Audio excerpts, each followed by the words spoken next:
Okay, so when I say you're working for free, you are actually working for yourself. So what happens is, listen, I can learn something by reading, by watching YouTube videos, but the best way to learn, especially to edit maybe another program, right, like Premiere, is to actually edit something that's going to be viewed somewhere, to actually edit a finished piece. Because in some ways, if I was going to only work on Premiere when I'm waiting for someone to pay me for Premiere, that might be waiting a long time. You might be waiting a long time. And again, I think the best way to learn something is to do it. It's the best way to learn how to edit on Premiere is to edit things on Premiere. To learn how to shoot DSLR footage or mirrorless camera footage is to shoot actually footage, not just shooting your cat and say, wow, I made that look well. Actually shoot a commercial. Actually shoot an interview that other people actually watch. That is forced to be judged, right? And part of it too is putting something out there that other people will judge. You will work differently when you know other people are going to judge what you made. Now, obviously, if someone's asking you to work 40, 50 hours a week for them for free on the idea that you're going to make some random money down the line when the project gets sold, I would not get involved in anything like that. And I don't mean that to be like, well, you should work for free for someone on things like that. You should absolutely not do that. So one thing to think about is when you're working for free is you are volunteering.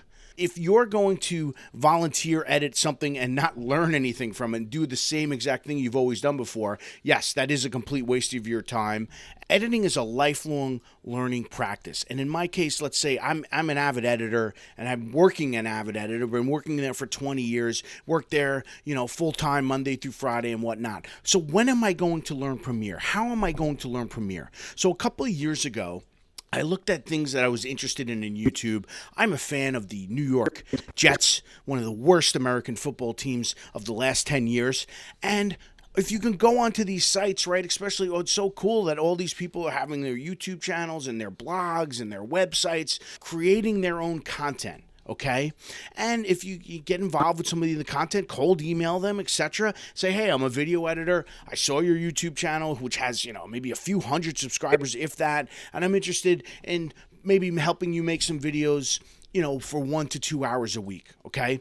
I was lucky enough to meet with somebody it's a site run by fans, right, who do the Jets. And now, about once a week, maybe sometimes once every 2 weeks, I get some footage from this guy who just sort of records on his own. And it's up to me now to make it open, to make some graphics for it, etc., etc.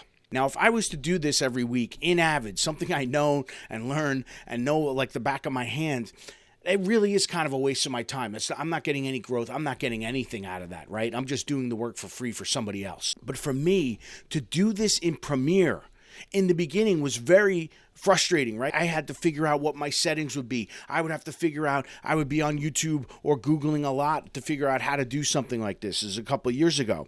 Okay, so now, I feel very comfortable in Premiere. So why do I keep doing this? I keep doing this to be able to keep my chops up, to keep my practice up in Premiere. I don't want to be in a situation where, of course, I'm working in AVID all the time, and I tell somebody, I know Premiere, but maybe I haven't edited anything in Premiere in 3 months, in 6 months. Not the case, right? Because I'm doing this quote-unquote volunteer work for free. But in some level, for me, I don't really consider it working for somebody else for free. I consider it practice, forced practice. It makes me think of when I was a kid. My parents would take me to this church every week, and they had this world-class piano player. And he would come there every Sunday morning, and he'd sing with the chorus of old women that couldn't sing at all. And why would this world-class piano player from Manhattan come and play in this lame little church in Long Island?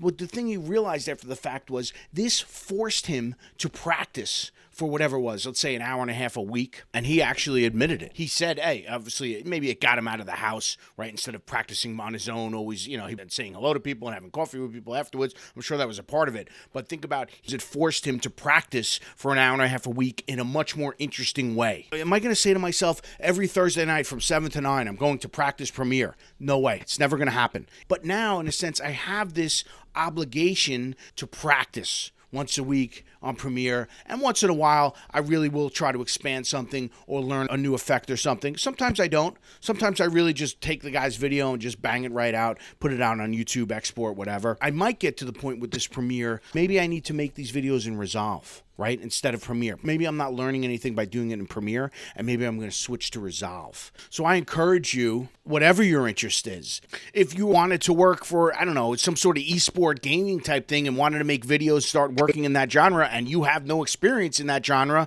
you might want to reach out to somebody who's doing esport gaming YouTube type channel and edit some videos for them for free. Now you have something on your reel, now you have something on your experience resume without lying that says you have made videos for esports and gaming type things. So think about these types of ways where working for free can actually help you. You go to your local store and be like, look, man, I'm going to make a commercial for you, your beer store, maybe your beverage barn, and you can put it on YouTube, you can put it on social media, right? You don't even need to put commercials on television anymore. This is an amazing, amazing time. It's kind of cool. I guarantee you there's some low-level YouTube sites and some low-level blogging type things where people are dying for someone to help them make some edits and help them create content. And when it's volunteer, guess what? They can't really say anything if you've taken 3 weeks off, or you don't want to do it, or you are late with you know, you had something come up. Hey, that's their problem. You know, they're not paying you anything. So I do think there's a real advantage to editors who incorporate this into their life, really, into some level of volunteering. But I'm talking about, there is a line. You should not be working 40 hours a week, or even on a project for 3 weeks on speculation, on probably the scam idea that they're telling you, well, if you work for free now and we get it sold or whatever, then I'll pay you, the editor. Most likely, you're not going to get paid for that, and you're actually being used. You can work for free in ways that help yourself, and you can actually work with good people working for free, like I'm doing with the Fan and the Jet sites. I've actually gotten free tickets to the Jet games and free food at tailgates and things like that. Small things in relation to the time that I spent into it, but my God, to get something like that for time where I'm, in a sense, for me, helping me learn Premiere, I think it's a win. I think it's awesome. And now you're practicing and learning something else to add to your toolbox, to add to your skill set, to add to your resume, to add to you, hopefully, that you're going to make so much more money. This way you can buy so much more beer. So I'm sorry if the title was kind of clickbaity, but I really hope this resonates with someone. Maybe there's an NLE you've been waiting to learn, but you just can't get motivated to do it. This is actually a cool way to do it on a subject that you're really into, or maybe you actually really love. And not only that, but you're building kindness and connections in the world. You know, like in this case, my love for an American football team that doesn't play football very well. So again, as always, thank you so much for watching, and I'll see you in the next video.